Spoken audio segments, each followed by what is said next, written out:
Welcome to a video from thedigital.com.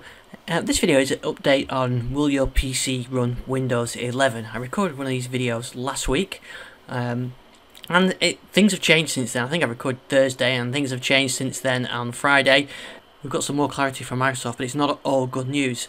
So if you remember, if you've seen the previous video, I talked about hard and soft flaws and that kind of thing. So first, if you want to see whether your PC will run Windows 11, you can get this PC health check from Microsoft, and you install this application, run this, and it tells you whether you can run Windows 11, which here on a Surface Laptop 2 I can.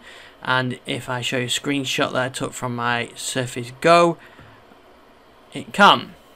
And on the previous video I talked about Microsoft's soft and hard flaw limits, and I've got some of that information. This is what I had on Friday, I think it was, with the details directly from Microsoft. So they talked about hard and soft flaw. So basically, if you didn't meet these hard flaw limits, you can't install it. If you didn't meet the soft flaw limits, which is this TPM 2.0 and the CPU generation, you could still install it, but received a warning.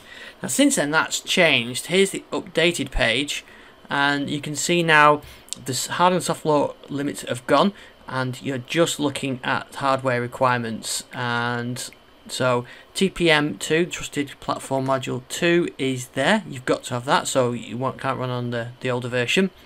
And the CPU compatible, and that compatibility is detailed here on this web page, and if you dive into there, you can see all the processors. But what it boils down to on Optical and Intel is 8th gen. So a 7th gen i7 processor won't run Windows 11. You just won't be able to install it, which is why Surface Go with its Intel Gold processor doesn't run, and it's why another device I've got here in front of me, which has got an i5 7th gen, even though it meets all the other specs, it hasn't got an 8th gen, it won't install. And that's why the Surface Laptop 2 does, because that's got the 8th gen processors in it.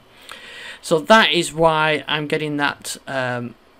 That's why I can install it on here and not on my other devices. It seems a very arbitrary limit. The TPM and the processor is the thing that seems to be that's throwing up most of these warnings. I'm quite surprised that Microsoft are really setting a hard limit like that.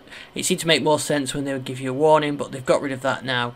So maybe they'll backtrack and add older processors like the 7th gen and so on, but at the moment that's the cutoff. There's a separate list as well for AMD processors, but so a much restricted set of devices that are going to support Windows 11, which I was quite surprised at.